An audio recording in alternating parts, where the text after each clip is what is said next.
दोस्तों, हिंदी साहित्य के महत्वपूर्ण प्रश्नों के साथ हम यहाँ उपस्थित हैं। नेट का एग्ज़ाम बहुत नज़दीक है और हम चाहते हैं कि महत्वपूर्ण प्रश्नों को आप हल करते रहें। पहला प्रश्न है, अवधी और ब्रजभाषा दोनों में रचना करने वाले कवि कौन हैं? तो इसका सही उत्तर है तुलसीदास। तुलसीदास को हिंदी का जातीय कवि भी कहा जाता है। रामचरितमानस में तुलसीदास ने सर्वप्रथम किसकी वंदना की है? पार्वती शंकर, वाल्मीकि हनुमान, सरस्वती गणेश, सीताराम। तो इसका सही उत्तर है सरस्वती गणेश। उन्होंने वंदे वाणी विनायको कहकर सरस्वती और गणेश की सर्वप्रथम वंदना की है। रामचरितमानस का ज्ञान दीपक प्रसंग किस कांड में वर्णित है? तो इसका सही उत्तर होगा मित्रों उत्तरकांड। गोरख जगायो जोग, भगत भगायो लोग। पंक्ति में इसके लेखक कौन है और यह किस कृति में है? तो इसका सही उत्तर है मित्रों कवितावली और इसके लेखक तुलसीदास जी हैं। साखी सबदी दोहरा कह किहनी उपखान, पंक्तियों के रचनाकार कौन हैं? तो इसका सही उत्तर है मित्रों तुलसीदास। साखी शब्दी सुनकर आपको भ्रम होगा कि ये कबीर की पंक्तियां हैं, किंतु ये कबीर की नहीं बल्कि तुलसीदास जी की पंक्तियां हैं।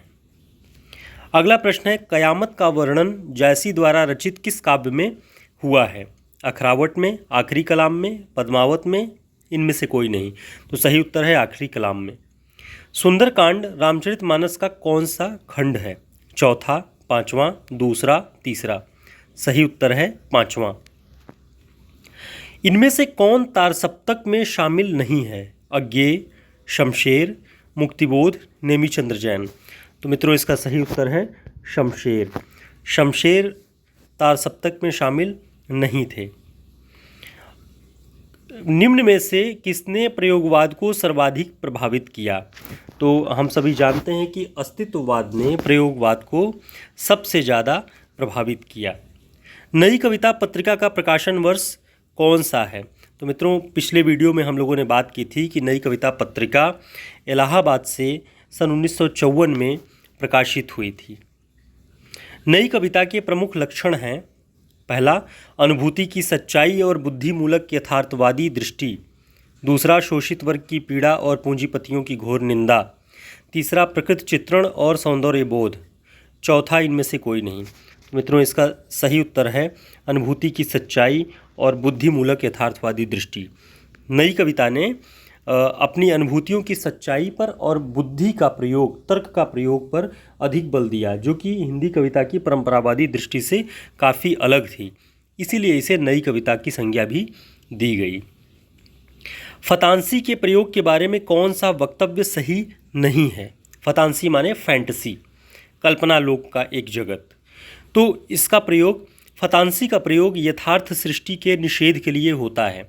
दूसरा, फतांसी का प्रयोग अतिरंजनापूर्ण वर्णन के लिए होता है। तीसरा, फतांसी का प्रयोग एक समानांतर संसार के निर्माण के लिए होता है।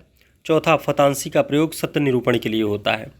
तो इसका जो सबसे सटीक उत्तर होगा मित्रों कि फतांसी का प्रयोग, फैंटेसी का प्रयोग यथार्थ सृष्टि के निषेध के लिए होता है। और इसी यथार्थ सृष्टि के निषेध के साथ ही जो कवि होता है, जो रचनाकार होता है, वह सत्य को उजागर करता है। मुक्तिबोध की किस पुस्तक को प्रतिबंधित किया गया था? तो मित्रों पिछले वीडियो में हमने मुक्तिबोध की कविता की व्याख्या के संदर्भ में भी इस बात पर जिक्र किया था कि मुक्तिबोध की पुस्तक भारत इतिहास और संस्कृति को 1963 में बैन कर दिया गया था मध्य प्रदेश सरकार के द्वारा। अगला प्रश्न है मित्रों, अंधेरे में कविता में प्रतीक के रूप में कौन नहीं है? रक्तालोक स्नात पुरुष, बरगद, तालाब, शिशु। तो रक्तालोक स्नात पुरुष, बरगद और तालाब, ये तीनों उनकी कविताओं में अंधेरे में और ब्रह्मराक्षस में भी लगभग तालाब, बरगद इस तरह की चीज़ें मिल जाती हैं। शिशु नहीं है उनकी कविताओं में। आधे अधूरे में सावित्री के व्यक्तित्व की सार्थक समीक्षा कौन करता है?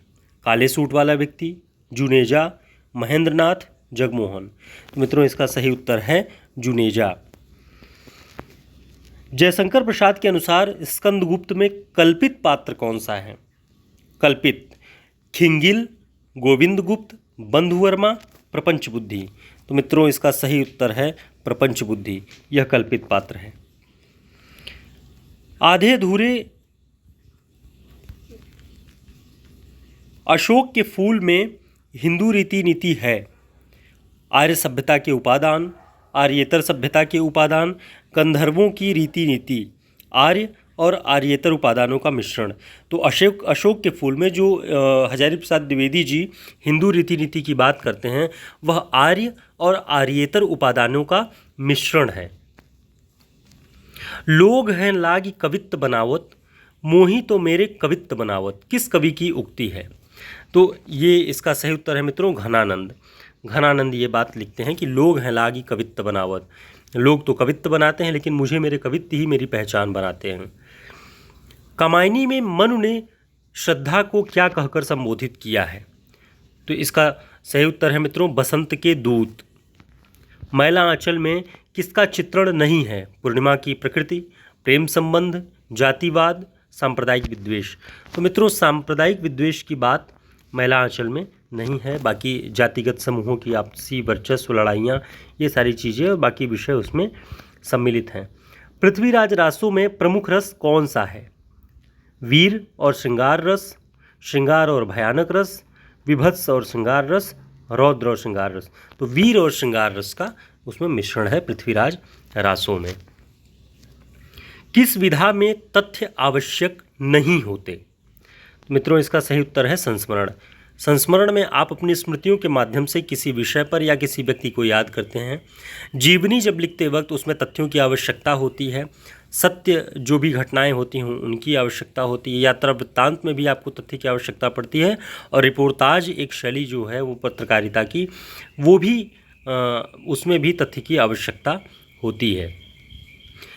पाश्चात्य काव्यशास्त्र से संबंधित कुछ प्रश्नों को हम देखते हैं कि, और ये सारे प्रश्न आपके लिए महत्वपूर्ण हैं, यूजीसी नेट के एग्ज़ाम में ये आते ही आते हैं, तो इन्हें आप बहुत ध्यान से देखें कि अभिव्यंजनावाद के प्रवर्तक कौन हैं? इसका सही उत्तर है क्रोचे। निर्वैयक्तिकता का सिद्धांत किसका है? तो इसका सही उत्तर है इलियट। संप्रेषण का सिद्धांत किसका है? रिचर्ड्स का। न्यू क्रिटिसिज्म नामक ग्रंथ किसका है? जॉन क्रू रैंसम का। प्रकृतिवाद के समर्थक कौन हैं? जोला। कला के लिए मत के प्रवर्तक कौन हैं? ब्रैडले। इसी तरह क्रोचे के अभिव्यंजनावाद का भारतीयकरण किस नाम से हुआ और कौन उसके प्रस्तोता हैं? तो उसे वक्रोक्ति के सिद्धांत के नाम से जाना जाता है और आचार्य शुक्ल के अनुसार यह बात है। रिपब्लिक पुस्तक के लेखक कौन हैं? इसके लेखक हैं प्लेटो। आचार्य शुक्ल ने बिंबवाद का प्रवर्तक किसे माना? फ्लिंट को। नई समीक्षा के जन्मदाता कौन है? इलियट। वह काव्यगुण जो चित्त में तेज और स्फूर्ति का संचार करता है, ओजगुण। ओजगुण किन किन रसों में व्याप्त होता है? वीर में और रौद्र में।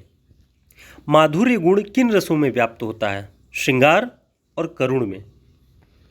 वीर रस प्रधान रचना में कौन सा गुण होता है? तो मित्रों ओज गुण होता है जिसमें वीर रस प्रधान होता है और रौद्र भी उसमें शामिल होता है। भरत मुनि ने गुणों की संख्या कितनी बताई है?